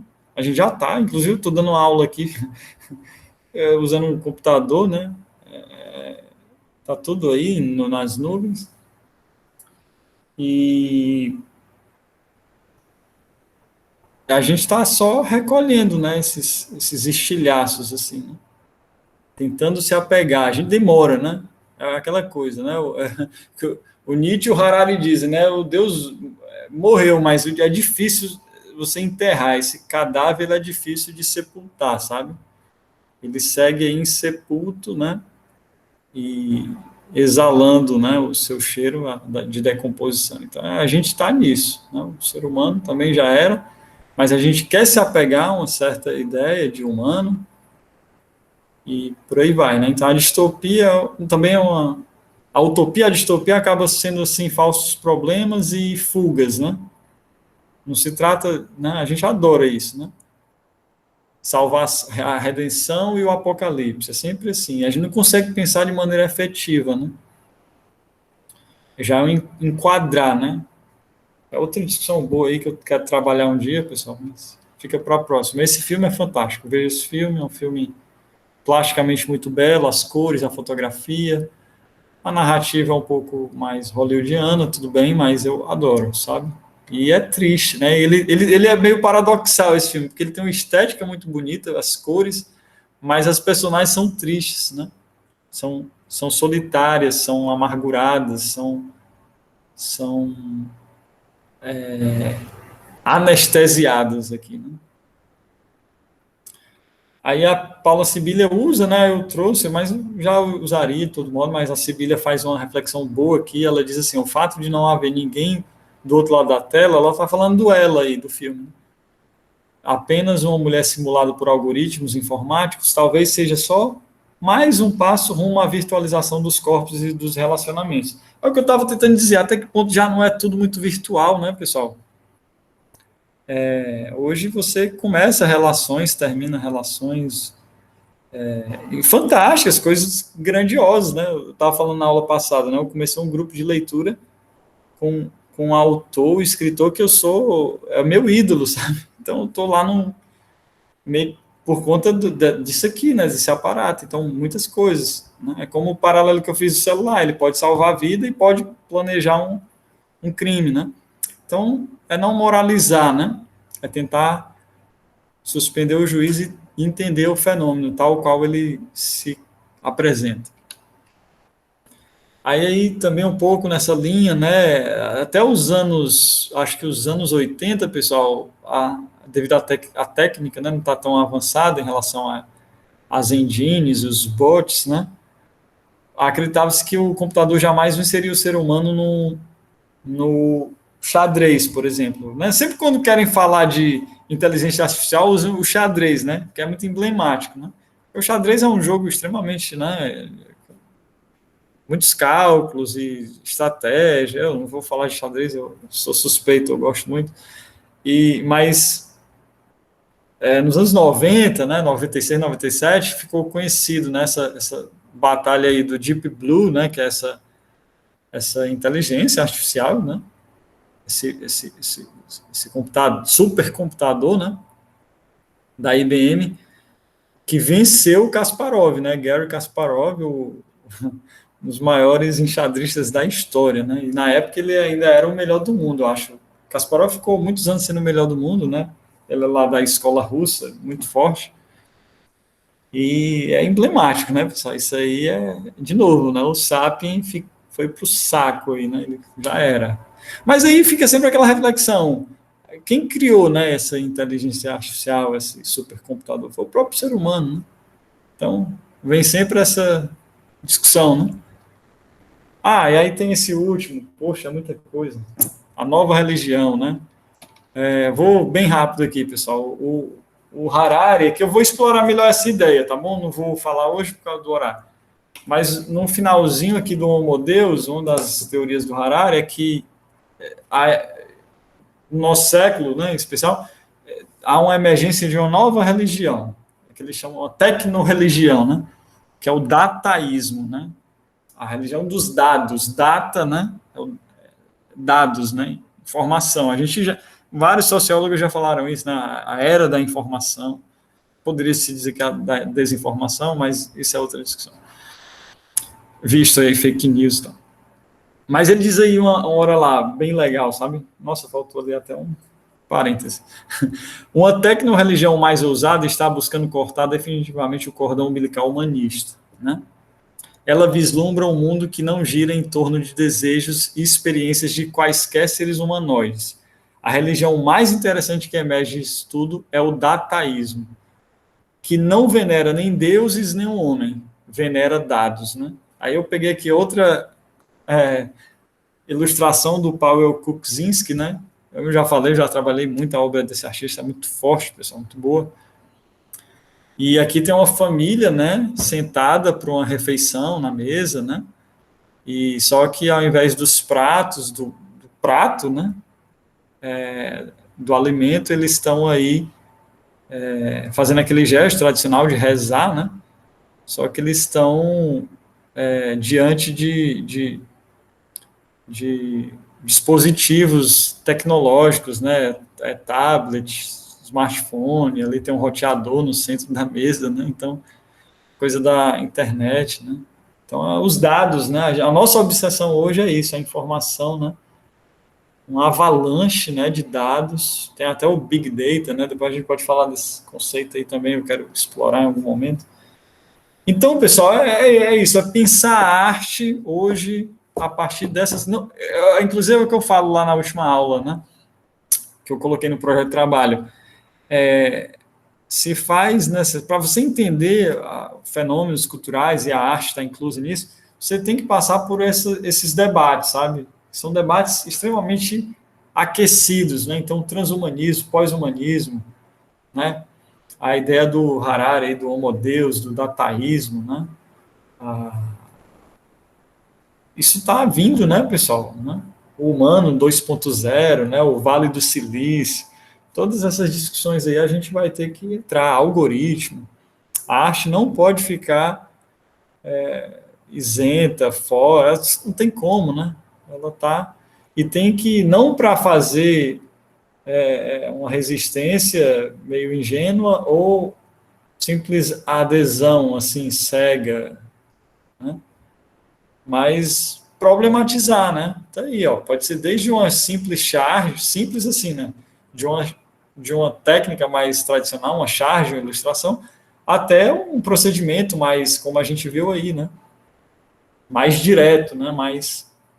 Então, se servir dessas ferramentas, né? De fato. Usar elas, não ser usado, né? A gente tem que usar essas coisas, não ser usado. Né? Produzir, não virar produto, né?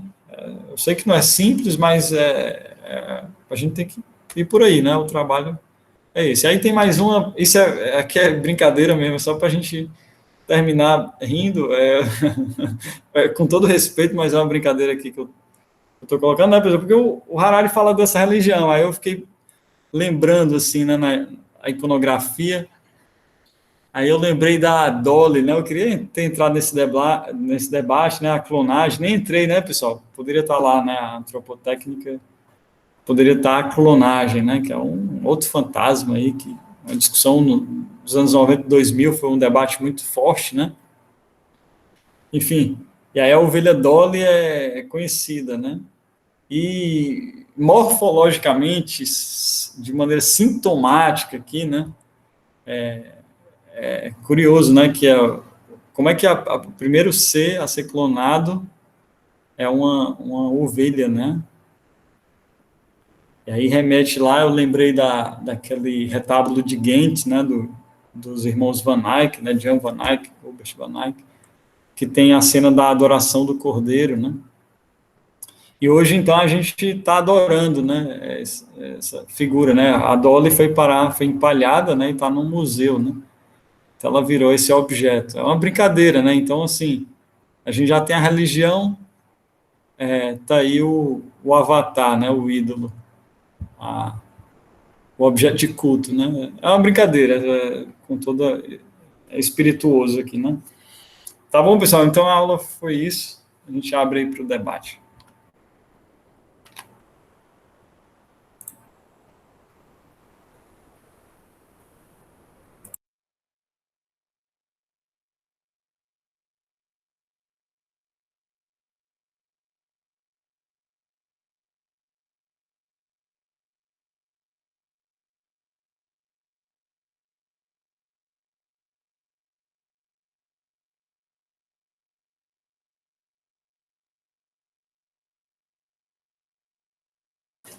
As coisas aí, o Eric colocou. A Hanna disse que não acha espinhoso falar disso. Ah, legal, que bom, Hanna, você já é desconstruída aí. O Eric colocou em Fractais Tropicais, o melhor da ficção científica brasileira, tem um conto que trata de relacionamentos digitais. Legal, viu? Se puder colocar, Eric, isso aí no mural, acho que seria bem rico, sabe? Além do Invisível, da Cristina Lasso. Também não conheço essa referência, Eric. Que legal, viu? Muito bom. Muito bom. Hoje a ficção científica é outro tema enorme, né? Assim, Sci-fi, né? Puxa, é legal demais. Eu tenho um livro que eu estou gostando muito, Eric, e turma, né? Quem quiser, A Verdadeira História da Ficção Científica. É um calhamaço grandão. E, nossa, que eu até já usei ele em algumas aulas, né? Esse autor, Adam Roberts, em geral, a gente fala ficção científica, Júlio Verne, H.G. Wells, né? Claro, são sensacionais. A própria Mary Shelley, né? mas ele usa outros marcos, assim, né?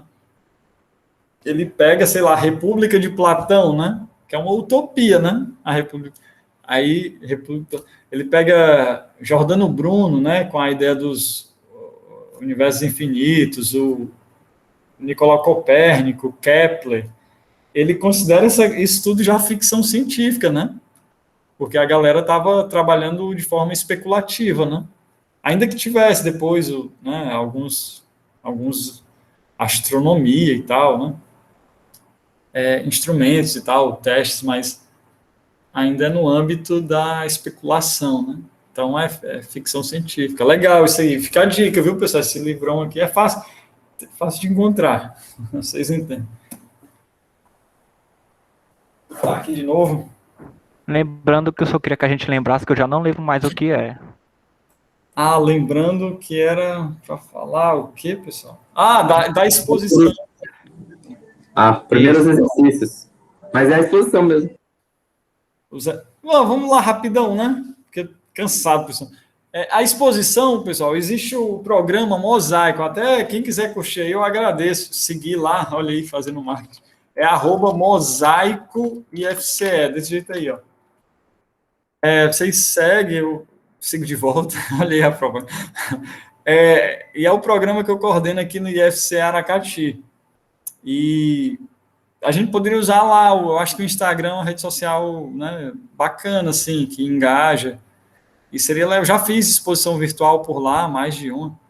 Então a gente criaria, né? Depois a gente pode cadastrar mais sério, pessoal. No próximo semestre, a gente pode fazer uma exposição oficial, posso gerar um certificado, uma certificação, assim, uma declaração para vocês. Agora seria mais informar um teste, ver o que é que funciona, tá bom? Aí eu queria que vocês pensassem junto comigo aqui, né? O Caio mesmo aí trabalha com essa parte, né, Caio, de visual, sei lá, criar uma arte, um banner, não sei, assim, não quero criar demanda não, mas se a gente pudesse fazer algo, criar um nome, uma curadoria, é uma atividade extra, pessoal, tá bom? Assim, era mais para a gente ter essa inserção aí, um desdobramento, deixar um rastro, né? Dados, produzir dados, que essa é a nossa religião. Então, vamos produzir mais dados aí para esse mundo aí das nuvens.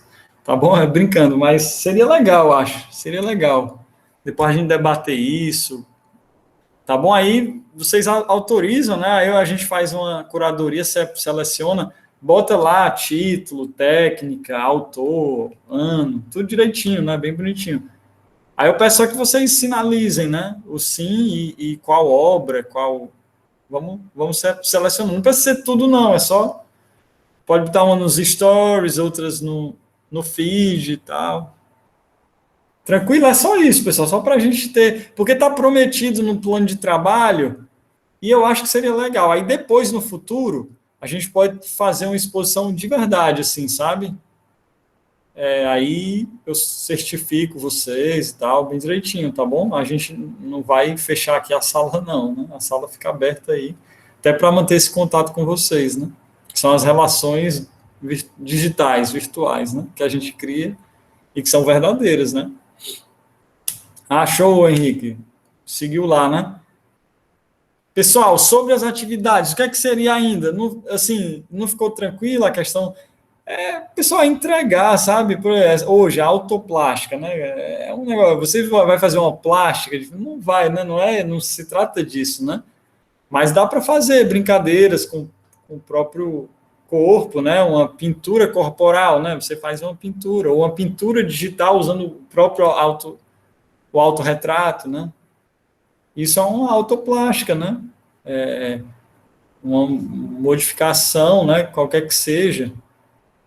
A bariarte, né? Performance.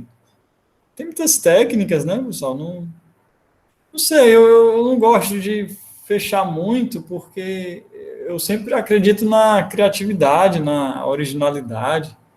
Eu gosto de ser surpreendido demais. E geralmente eu sou, então eu gosto de ser surpreendido. Então, já vi vários trabalhos aí surpreendentes, assim, então pode ir além, sabe?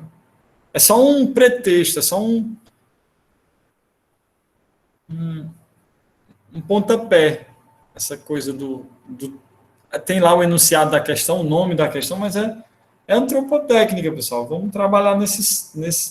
São tantas coisas que a gente já falou, tantos exemplos, né? Cinema, música, filosofia, né? Desenho, pintura, escultura. Eu acho que tem tanta coisa, né? Que dá para trabalhar. Sim, posso comentar? Pronto, pode comentar, é melhor. Eu não comentei nada hoje. Ninguém quis falar. Vou falar. Por último agora, né, que tu falou sobre o filme Ela, né? Tu disse que o cara se apaixonava pela máquina e tal, pela uma voz, né? E essa realidade, assim, já aconteceu em alguns casos, vamos dizer assim, que uma coisa que o ser humano criou e o homem se apaixonar. No Japão, já teve casos de homens se casando com boneca virtual, quando não com boneca de silicone. Então é uma coisa que já acontece, né? Já vi isso aí, cara, essas bizarrices. Se você colocar agora no Google, tem lá as fotos do pessoal fazendo. Tipo, você chegou no nível assim de que, eu vou me casar com a boneca. E depois, em seguida desse assunto, falou sobre a virtualização dos corpos, né? E tem muito disso. Eu escuto muito um canal no YouTube, né? Flor e Manu, que é a atriz Maria Flor e o Conheço. Aí eles falam sempre do Tinder, né? As relações das pessoas no Tinder.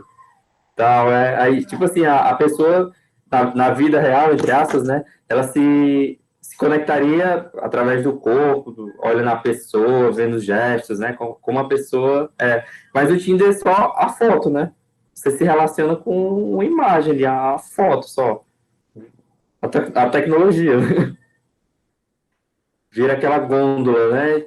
Que você escolhe. Eu acho feio, eu acho bonito. Muito bom, cara. Eu nem citei o Grindr, Kinder, né? Essas coisas aí. Tinder, desculpa. Kinder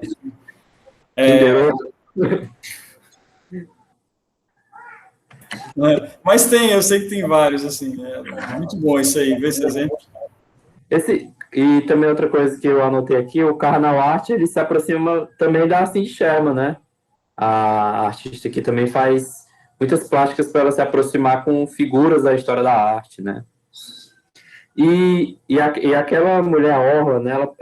A estética dela, assim, pareceu muito a Lady Gaga naquele clipe Born This Way. Não, ela tem a parceria, elas têm parceria também, totalmente essa relação. Que a Lady Gaga fez, foi um negócio aqui, mas eu acho que aquilo ali não era a cirurgia plástica, né? Eu acho que era só um negócio em cima, uma maquiagem. E essa que tu falou do cinza, né? Eu lembro muito que da penumbra, né? Tem uma filosofia da penumbra, eu acho que aquele Peter Paul Balbers, lá, tem, né, um livro sobre isso. Não sabia não, tem sobre... Tem alguma coisa sobre a penumbra. Deixa eu ver se eu vejo aqui. Legal, cara.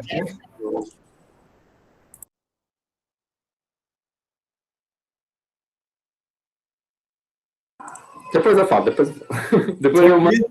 Manda lá no grupo.